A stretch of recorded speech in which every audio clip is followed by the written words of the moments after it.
அனைவருக்கும் வணக்கம். சின்ன சின்ன புகழ் தமிழில் இன்றைக்கி என்ன பார்க்க போகிறோம் தெரியுங்களா? ஒரு முட்டை எடுத்துக்குவோம். அந்த முட்டையை வெளிப்பகுதியிலிருந்து உடைக்கின்ற போது அது ஆம்லேட்டாவோ ஆஃப் பாயிலாவோ செய்து சாப்பிட்றோம். இல்லை வேறு வடிவத்திலே ஏதோ செய்து சாப்பிட்றோம். அதுவும் ஓரளவு நம்ம உடம்புக்குள்ள போய் ஓரளவு நமக்கு எனர்ஜியை தருது. ஆனால் அதே முட்டையை உள்ளிருந்து உடைக்கின்ற போது கோழி குஞ்சாக, அருமையான உயிருள்ள கோழி குஞ்சாக வெளியே தளிர் நடையிட்டு நடக்கிறது இல்லைங்களா? ஆக இதுலேருந்து என்னங்க தெரியுது? அவரவருடைய உள்ளத்திலிருந்து அடுத்தவங்க எவ்வளவுதான் சொன்னாலும் அவங்களோட உள்ளத்திலிருந்து எழுகின்ற அந்த எண்ணத்திற்கு அபார சக்தி உண்டு அப்படிங்கிறத விளக்கிறது தாங்க இது.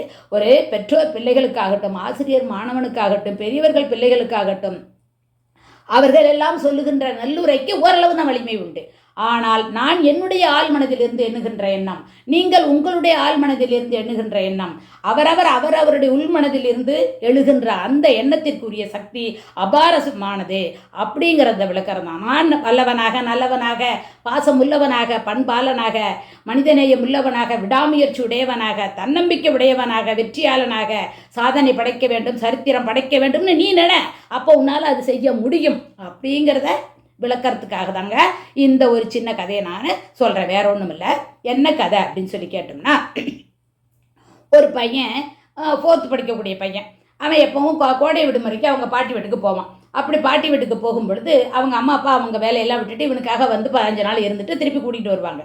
இப்போ அவன் ஓரளவு பெரியவன் ஆகிட்டான். 8th வந்துட்டான். 8வது படிக்க போயிட்டேன். இனி எனக்காக நீங்கள் உங்களுடைய வேலையெல்லாம் விட்டுட்டு வர வேணாம், நான் எனக்கு போய்க்குவேன் அப்படின்னு சொல்லி நான் தனியாக தான் போவேன்னு அடம் பண்ணுறான். அவங்க எவ்வளோ சொல்லி பார்க்குறாங்க, அவன் கேட்கல. சரி போயிட்டு வாப்பான்னு சொல்லி தேவையான அட்வைஸ் எல்லாம் கொடுத்து அனுப்புகிறாங்க. அது அவன் கிளம்புற நேரம் வந்துடுது. டேய் பார்த்துடா பத்திரமாடா அப்படின்னு அவங்க அம்மா சொல்கிறாங்க. எல்லாம் தான் சொல்லிட்டீங்களேம்மாங்கிறான். அவங்க அப்பாவும் சொல்கிறாரு, அதெல்லாம் சொல்லிட்டீங்கப்பா, நீங்கள் எப்படி சொன்னீங்களோ அப்படியே நடந்துக்கிறப்பா அப்படின்னு அவங்க சொல்கிறதெல்லாம் எதையுமே கண்டுக்காமல் ரொம்ப ஜாலியாக கிளம்புறான். இருந்தாலும் அவங்க அப்பா கிளம்புற டைமில், டேய் எதுவாக இருந்தாலும் ஒரு மோசமான ஒரு பயமான சூழல் வந்துச்சுன்னா இந்த காகிதம் உனக்கானதுன்னு சொல்லி அவங்க அப்பா பாக்கெட்டில் ஒரு பேப்பர் வைக்கிறார். அவன் ரொம்ப சரி அதை கண்டுக்க கூட இல்லை, கண்டுக்காமல் இருந்துட்டு அவன் ரொம்ப ஜாலியாக கிளம்பி பாய் சொல்லிட்டு கிளம்பி போய் ட்ரெயினில் ஜன்னல் ஓரமாக உட்காந்துக்கிறான். ட்ரெயினுக்கு கிளம்பிடுது.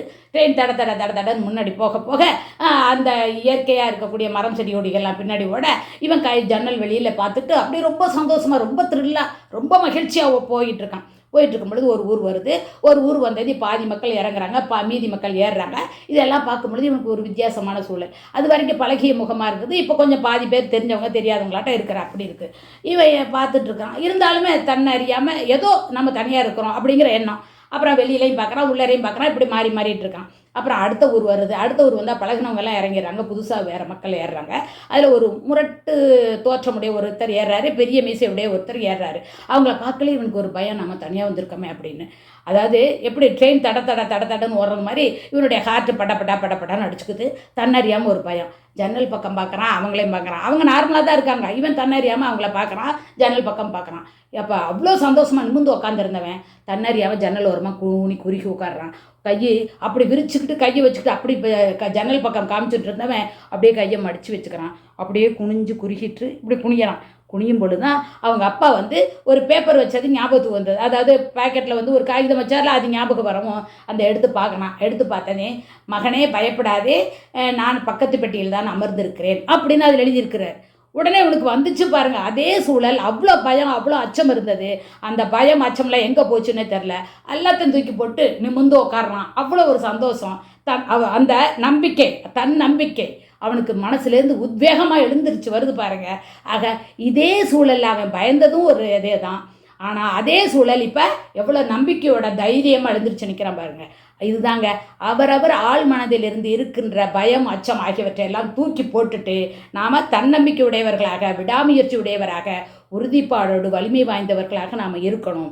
அப்படி இருந்தோமையானால் நம்மளுடைய எண்ணத்திற்கு அபார சக்தி உண்டு. இதுதான் வள்ளுவர் என்ன சொல்லியிருக்காரு?